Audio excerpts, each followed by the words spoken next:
Zapix fasonni idealni chiqara olmaysizmi?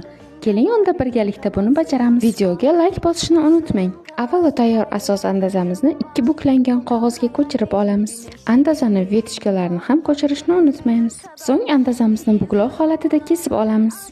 Mana andazamiz tayyor holga keldi. Endi zapix fason uchun modellashtiramiz. Avvalo ko'krak vetichkasini yon tomonga ko'chirib, yuqori qismini yopib olamiz. Bel vetichkasini ham xuddi shunday qilib yon vetichkaga ko'chirib olamiz. Bel vetichkasini bir tomonini kesib olib, xuddi ko'rsatganimdek yopib olamiz. Vetichkalarni modellashtirib oldik. Endi esa yoqani biroz kengaytiramiz. Yoqa qismidan 1 cm yon tomonga yurib olamiz. Endi esa andazamizni o'rta qismini belgilaymiz. Mana shu joyga 8-14 cm oralig'ida yurib olishimiz mumkin. Avval lineyka yordamida yoqa ochilishini belgilab chizib olamiz. So'ng qolgan qismini ham lineyka yordamida belgilagan nuqtamizgacha olib kelamiz. Chizgan chizig'imizdan chiroyli qilib kesib olamiz.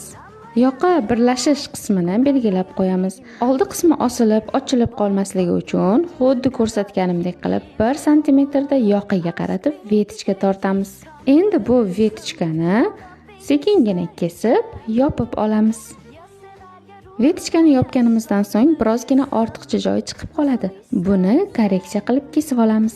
Mana zapix fasonli andazamiz tayyor bo'ldi. Buni matoga qo'yib 1 cm da chok haqqi berib, chizib va kesib chiqamiz. Profilimga obuna bo'lishni unutmang. Mana shunday eng kerakli darsliklarni ko'proq ko'rishni istasangiz, yaqinlaringizni ham taklif qiling. Sizni yana qanday mavzular qiynaydi?